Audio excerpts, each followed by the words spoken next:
Diane DeMarco didn't know she was destined to become a psychotherapist, mostly because her mother convinced her that she should become an actress. Fortunately, the drama teacher disagreed. After teaching drama and English for 10 years, she earned her master's degree in marriage, family, and child counseling, and started her own practice where she specialized in teenagers and women's issues because the patriarchy was exhausting. She also specialized in premarital counseling, teaching couples how to argue productively before they started fighting about how to do the laundry. When she's not guiding clients to new and exciting breakthroughs, Diane enjoys diagnosing TV characters and resisting her urge to psychoanalyze family members at Thanksgiving. She enjoys singing to her cat, Caterpillar, who often sings back to her without accompaniment. Diane?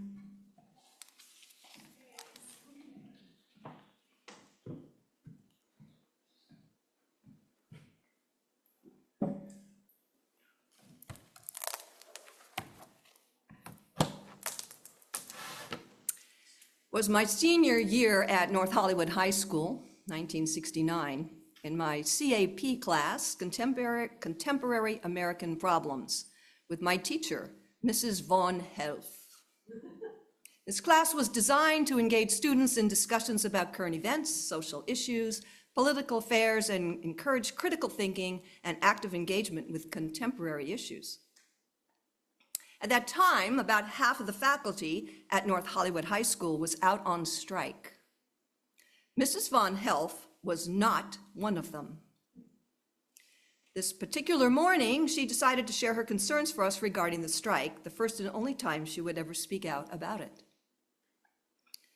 Those teachers who are striking are disrupting your education and setting you all back academically, she said. Most of those striking teachers already have job security, benefits, and pensions. They got into teaching because they believed in helping students, not in becoming rich. You students are paying the price for their selfishness by losing out on your standardized testing, and some of you will miss out on your instructions for your college application because they won't be here to administer them. They should be here doing their job. They are absent from their duties. Then she paused. So I raised my hand to ask her a question that popped into my little mind. Mrs. Von Helf, don't you think we could ask one of those teachers on strike to come into our classroom to tell us why they believe in the strike? That way we could hear both sides to an informed decision. You know what she answered? Oh boy. Get out! Get out of my classroom, she screamed. I froze. Where was I supposed to go? Get out, she said. She shrieked, pointing at the exit door. O-U-T, out! I left and walked the empty halls, crying and not understanding what I had done. But that didn't stop me from gathering with other students to protest the Vietnam War a year later in college. I was marching with other students to the ad building with my sign that said, "Draft beer, not students." I was clear where I stood on the war, but I was also assured that the First Amendment of the US Constitution protected my rights to a peaceful protest. At the time, I had a roommate, Judy, who was in her English class when the demonstration took place, and when her class was over, she walked to her car in the parking lot. I, being on the other side of campus, was in the thick of the action, protesting peacefully until the police, who were not allowed on campus, came on campus anyway. Many students were arrested that day. Thank goodness I wasn't one of them. But Judy was. She was arrested and dragged to a paddy wagon that took her to jail. They kept her for 3 days, insisting they had a picture of her leading the way to the admin building. Her parents hired an attorney to get her out of jail, but she also had to write a letter to the judge showing remorse for her actions. Her crime? Walking to her car. I was flummoxed by the false accusations against Judy, but also against us, students. They had described us in the news that night as troublemakers, radicals, anarchists.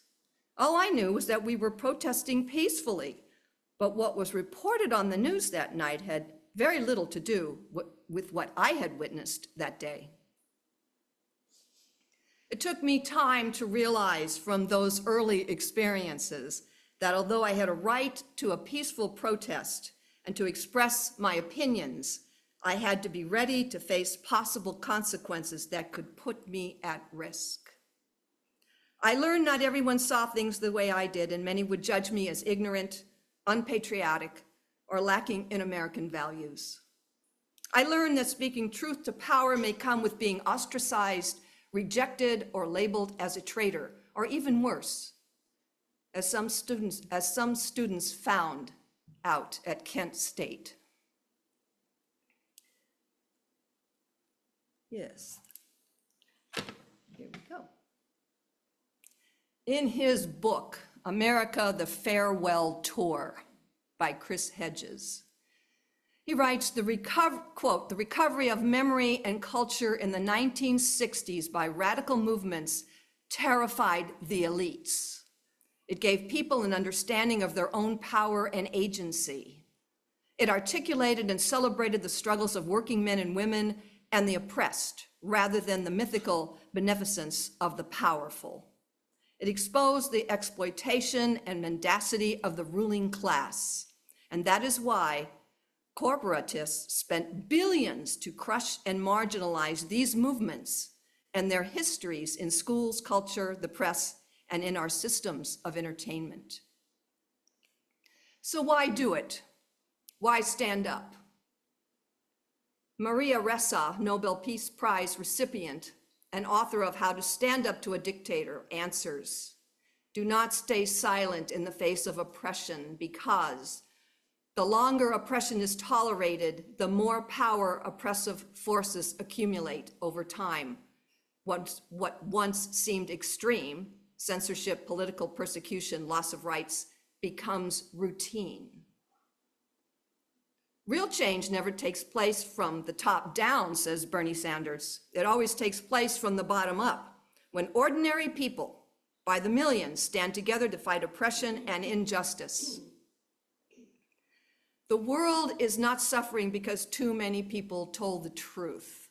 It's suffering because too many people stayed silent.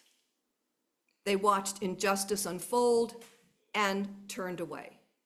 They saw lies spread like wildfire and said nothing, hoping someone else would step up. But silence is complicity. Silence is permission.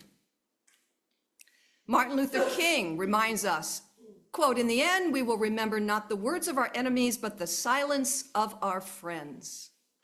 This quote from Martin Luther King's letter from Birmingham jail, 1963, underscores his belief that remaining silent in the face of injustice is just as harmful as the actions of those perpetrating the injustice. Today, we once again have upheaval in our country. David Brooks, the author of How to Know a Person, The Art of Seeing Others Deeply and Being Deeply Seen, explained, quote, America is fractured and living in a crisis of disconnection. We've lost our trust in each other and in our institutions. Divided, we face uncertainty, social turmoil, and political gridlock. Yet, within every community lies an answer. That's our answer. Here in this room is our community, and we are at the beginning of the learning curve to find ways to solve our national and global difficulties. The new framework of the Unitarian Universalist centers on covenant rather than the individual belief, reinforcing us to actively engage in these new values, not just affirm them in words. We support nonviolent resistance as a moral and ethical response to unjust laws. Our values bind us together in love and in action rooted in peaceful means. We are united by our belief in love as the highest moral force by emphasizing compassion, inclusivity, and the inherent worth of all individuals.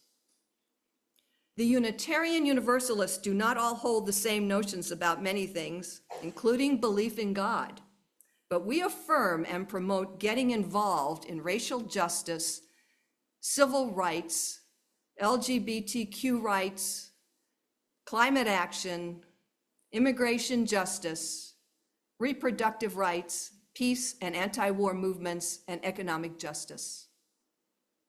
When we participate, we ensure that our voices are heard and that those voices change people's perspective so that those in power remain accountable. The Dalai Lama put it this way: peaceful protest and nonviolent resistance are weapons of the strong. We need to expose wrongdoing in a responsible manner, as seen in cases like Edward Snowden, who took a measured and strategic approach to exposing government surveillance programs while minimizing harm. Dr. Martin Luther King Jr., who had deep connections to Unitarian Universalism, also preached that nonviolent resistance must be fueled by love. King's civil disobedience was rooted in agape, the highest form of love, love that seeks justice even for one's enemies. Nonviolent behavior is the UU way to promote justice without causing harm. What will your grandchildren tell future generations about this moment? Will they say that their parents and grandparents got involved or sat by and waited for others to speak up? That you called out the lies and corrected them with sources and facts? It's a personal decision that we each have to make.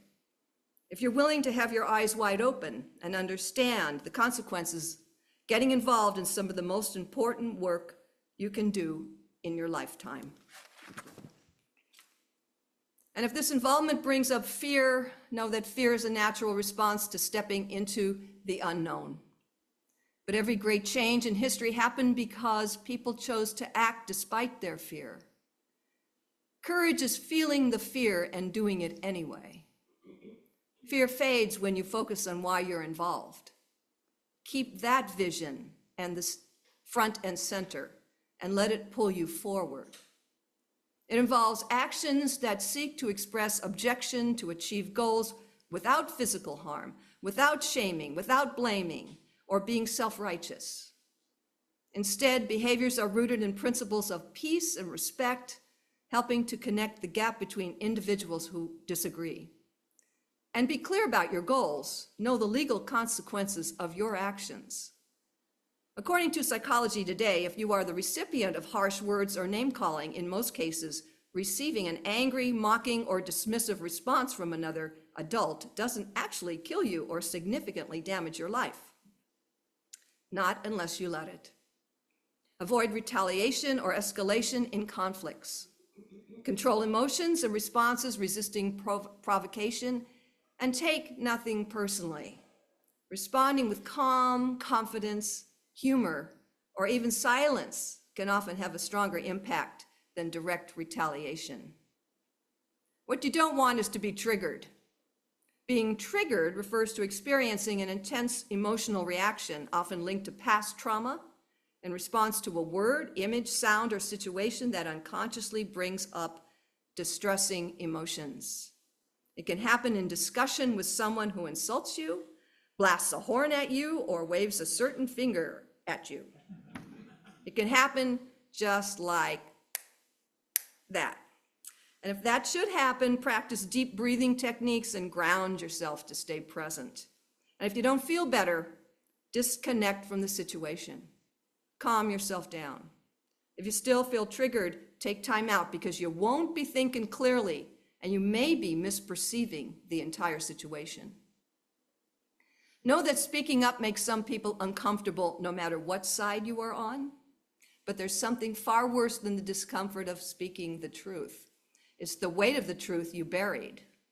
When you bury a truth, it doesn't disappear. It festers. Have you ever had a dream where you were in harm's way and you tried to ask for help or scream and nothing came out of your mouth?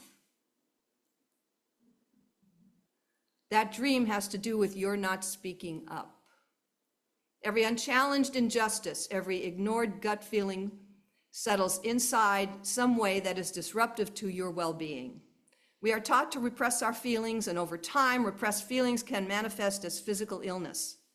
Your thoughts and your feelings matter. Martin Luther King says our lives begin to end the day we become silent about things that matter. And Eleanor Roosevelt had this to say, do what you feel in your heart to be right, for you'll be criticized anyway. We are standing on the shoulders of Harriet Tubman, who walked through darkness with only the light of freedom to guide her. And after escaping slavery, Tubman made 13 missions to rescue approximately 70 enslaved people. We are standing on the shoulders of Susan B. Anthony and other women fighting for the right to vote. They engaged in protests, hunger strikes, acts of defiance, which eventually led to the passage of the 19th Amendment in the United States. We are standing on the shoulders of Rosa Parks. Can you imagine what she might have been feeling in 1955 when she refused to give up her seat to a white passenger in Montgomery, Alabama, sparking the Montgomery bus boycott and becoming a symbol of the civil rights movement? History shows that speaking your truth can bear fruit and can lead to meaningful change. We are standing on the shoulders of Martin Luther King Jr. His acts of civil disobedience prohibited racial discrimination in voting and banned racial discrimination in housing. Martin Luther King Jr. demonstrated genius through his profound leadership, strategic nonviolent activism, and powerful oratory, inspiring a movement that fundamentally transformed American society. There are many ways to take action and express yourself that reflect your truth. Here are a few common ones and some not so common ones to jumpstart your ideas. You can start with asking your neighbors or friends to sit down and have a conversation with you while you listen, ask questions, and validate their point. When you have crucial conversations with those who think differently than you, ask open-ended questions like, how did you come to believe what you believe? Or what impact do you think personal experiences have had on your views? This helps others to feel safe enough to share their thoughts and listen to what you have to say too. Finding things in common between you also soothes the disconnect. Use social media to challenge unjust laws, raise awareness about issues, or promote activism. Seriously consider getting off of some social platforms that are not anchored in facts. Seriously consider it. Maria Ressa writes, quote, "The death of democracy is a byproduct of letting tech remain. Let me say it again. The death of democracy is a byproduct of letting tech remain the most unregulated industry globally." She calls this time the rise of disinformation, educating us that social media platforms, particularly Facebook, have been weaponized to spread propaganda, manipulate public opinion, and silence dissent. You can express your civil disobedience using art or theater to raise awareness about social issues. You could use chalk or write slogans to make pictures on cement walls or sidewalks.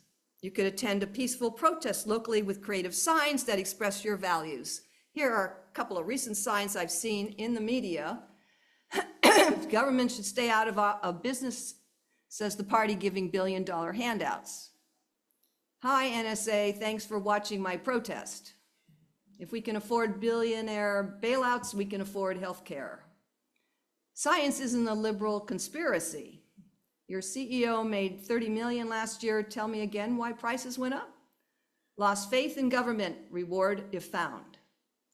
If protesting is illegal, what's next? Thinking? And this is my favorite, make America think again.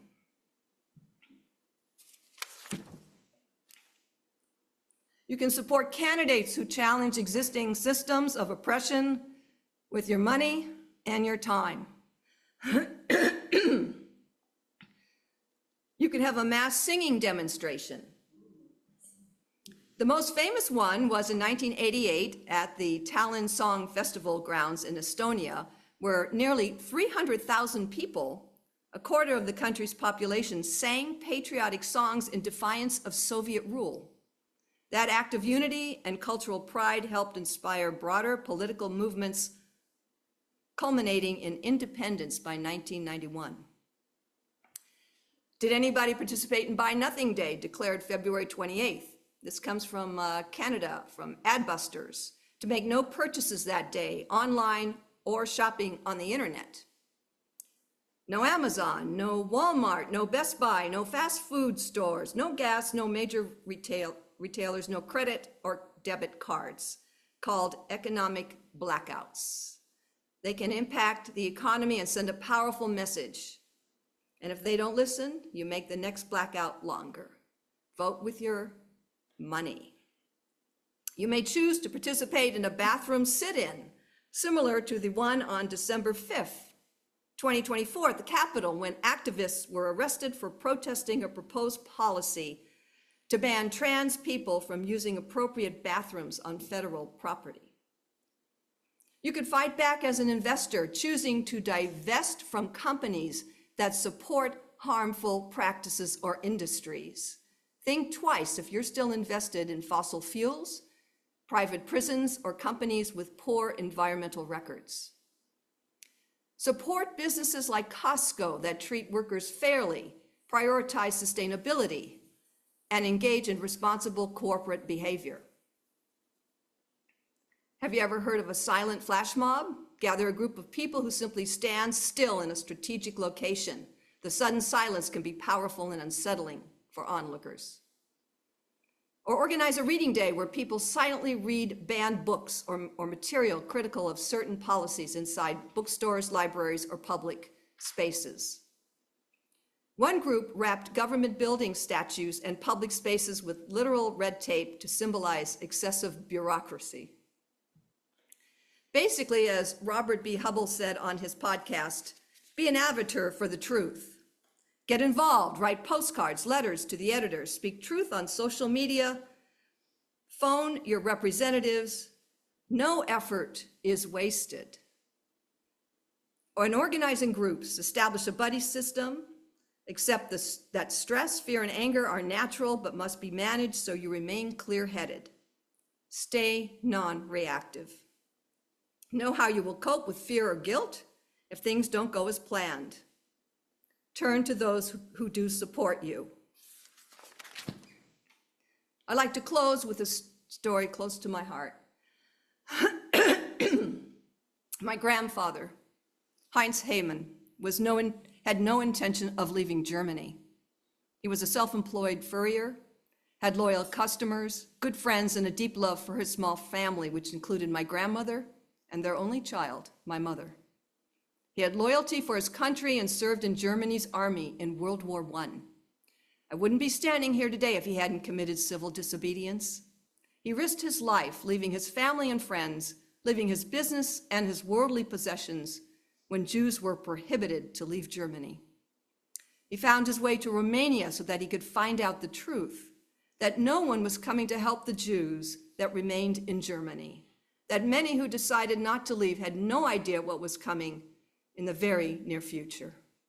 He then realized he could not go back, and he had to figure how to get his family out. He heard about the Kinder Transport program sponsored by Great Britain to help save Jewish children under the condition that private English citizens or organizations would cover their expenses, and he managed to get my mother on that train. The Kinder Transport and good citizens of England saved 10,000 Jewish children in all by fostering them escaping the Nazis. The courageous and generous people of England were also willing to take Jewish adults in as long as someone in the UK would vouch for their support.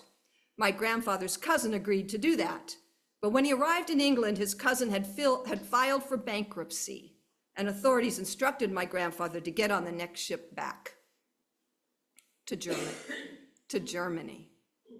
But he didn't. He somehow managed to stay in England, and as luck would have it, my grandmother won a lottery allowing her to travel by a special boat to England for a short visit. My grandfather figured out how to find a place for them to stay in the English countryside, and they never went back. Why did you stay so long in Germany? Why didn't you get out earlier knowing how Hitler felt about the Jews? I asked him when I was 10 years old, and I remember his answer. He told me he wasn't able to get news anymore from other Nazi propaganda. He said more and more information came to the people through radios that were broadcasting Aryan supremacy. He told me he didn't believe good people in the world would let the scapegoating of Jews happen in that modern day and age, which was why he waited so long to leave. He told me the only way to get information was to leave his country so he could find out if the rumors were true. I remember at that time how grateful I was that I lived in the USA, a country that voted elected officials into office, a country with a constitution that was the supreme law of the land, with a check and balance system, a Bill of Rights, and a place for immigrants to come and build a life. Courageous people from England stuck their necks out to help save children and adults from horrible deaths who refused to comply with unjust systems. Many guided not by anger, but by love, conviction, and faith in a greater truth, saved my mother and grandparents from certain death. I am the proud daughter of an immigrant. I am also a Unitarian Universalist, and I ask you to please be willing to continue to stand up for your truth and challenge injustice as a call to a higher moral law rooted in fundamental rights. Thank you.